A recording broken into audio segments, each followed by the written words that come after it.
5, 4, 3, 2, 1.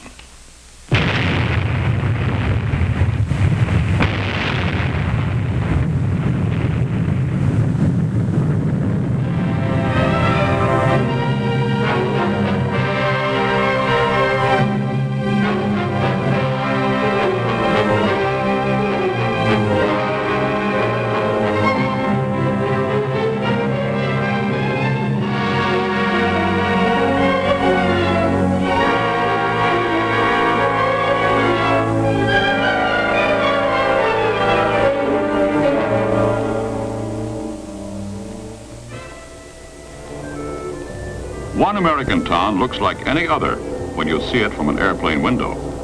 Trees line the quiet residential streets, and there's usually a highway running through to an industrial area where many town people work.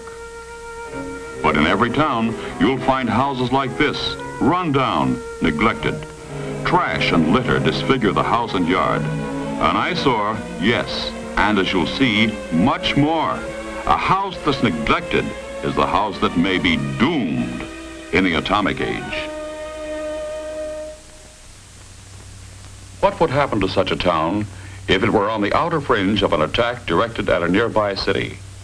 We can answer that question, in part at least, even though it hasn't happened yet. A series of civil defense tests were made to discover the effects of atomic heat on American homes. I am going to show you how protective measures can help guard your home against the heat effects of an atomic explosion. This is the Nevada Proving Ground, where tests were made on miniature houses in various stages of upkeep, inside and out. These tests were also made on common fire hazards like dead grass, old leaves, discarded newspapers, and fence structures. Here are 5 fences placed far enough from the explosion that they could survive the blast. The fences in the middle are built of decayed wood. Dry grass and litter simulate conditions you've seen in too many alleys and backyards in slum areas. The trash, litter, and dead grass are perfect kindling for the unprotected and unpainted wood of the fence itself. The moments tick away as we await the bomb and the fireball.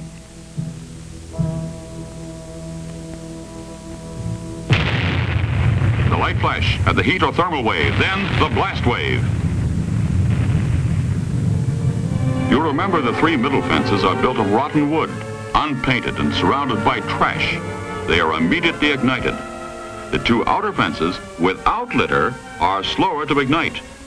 Decayed, combustible wood surfaces like these fences are readily ignited by heat flash. Likewise, some types of interiors are easily ignited.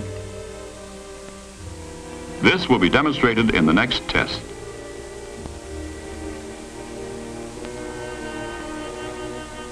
Here are 2 miniature frame houses, identical in structure, both in good condition and well painted outside. Sturdily mounted cameras in front of the houses are to record the effect of heat flash. Large windows purposely expose the interiors to the flash. In the house on the right, all the earmarks of untidy housekeeping. Newspapers and magazines lying about, and cluttered tables. Now the house on the left, identical to the other, but spick and span. Trash has been thrown away. Tabletops are tidy. 2 homes, one a fire trap, even under ordinary conditions. The other cleaned up and fresh with better, safer housekeeping. Both ready for the test bomb. The light flash and the heat wave, then the blast tears away part of each roof. Let's see it again in stop motion. First, the light flash and the thermal or heat wave that only chars the painted outer surface of both houses.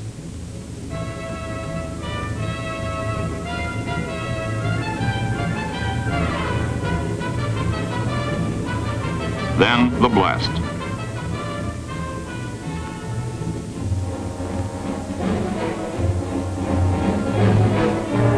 The cluttered room of the house on the right bursts into flame.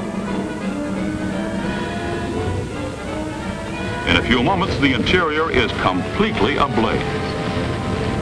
The fire that started inside spreads rapidly to the house itself, although the house on the left still shows no exterior flames. Now the house on the right burns as fiercely as if it had been deliberately fired with kindling.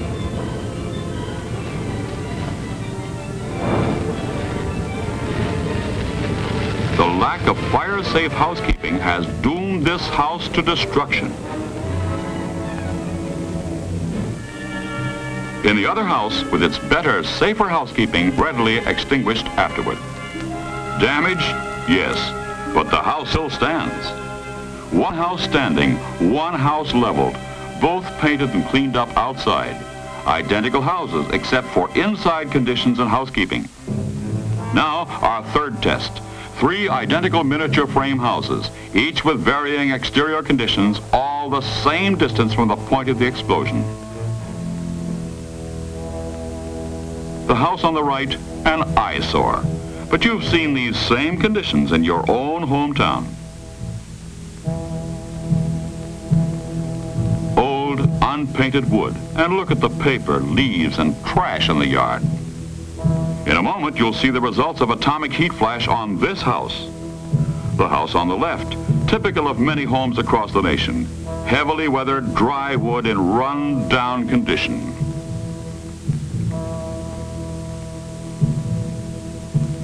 This house is the product of years of neglect. It has not been painted regularly. It's dry and rotten.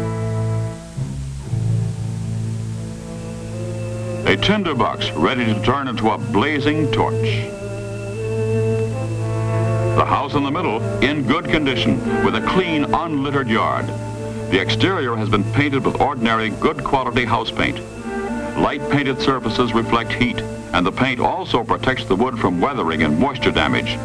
Let's watch the test now and see what happens under atomic heat.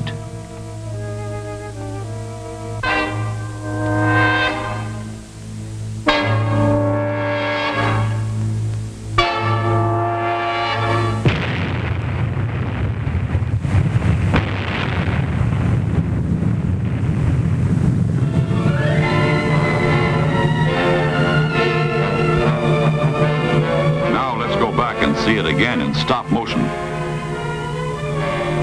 The light flash, the heat wave, and clouds of dust.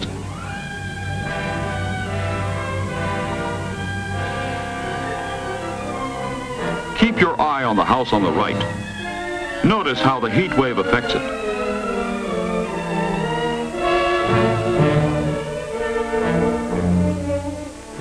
There's the fire starting in the trash surrounding the house.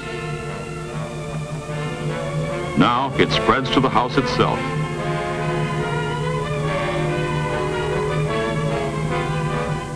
In a moment, the blast wave, and here it comes.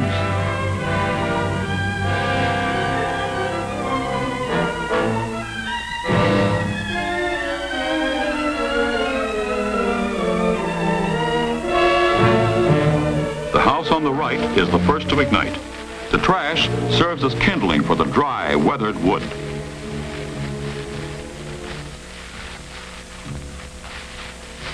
The house on the left smolders for a few moments. Looks almost as if it will not burn, and then bursts into flame. The house on the right continues to burn. 2 houses are a total loss, but the well-kept and painted house in the middle still stands. Which of these is your house?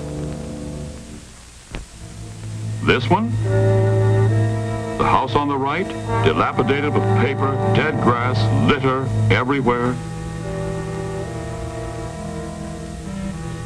The house on the left, unpainted, run down, neglected. Is this your house? The house in the middle, cleaned up, painted up and fixed up, exposed to the same searing atomic heat wave, did not catch fire. Close examination revealed only a slight charring of the painted outer surface.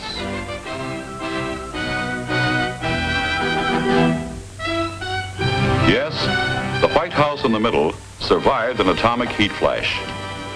These civil defense tests have proven how important upkeep is to our houses and towns. Now it's up to us, the people, to take decisive action. All right, you say, what can I do about it? What can my community do? All over America, towns and cities are organizing local cleanup, paint-up, fix-up campaigns. Boy and Girl Scouts and school children of all ages are told how they can help by organizing teams to clean up alleys and backyards. See that you help by removing all of the litter, junk, old newspapers, and trash. They collect and pile up. Your community needs this help. Do those long-delayed repair jobs now. Trim your shrubbery and trees, weed and plant flowers. Keep your block cleaned up. Beauty, cleanliness, health, and safety are the four basic doctrines that protect our homes, our cities. You've seen the tests. You know the story. Join up with your friends and neighbors for a better, safer community. It's also good civil defense, which is everyone's responsibility. The dingy house on the left, the dirty and littered house on the right, or the clean white house in the middle. It is your choice. The reward may be survival.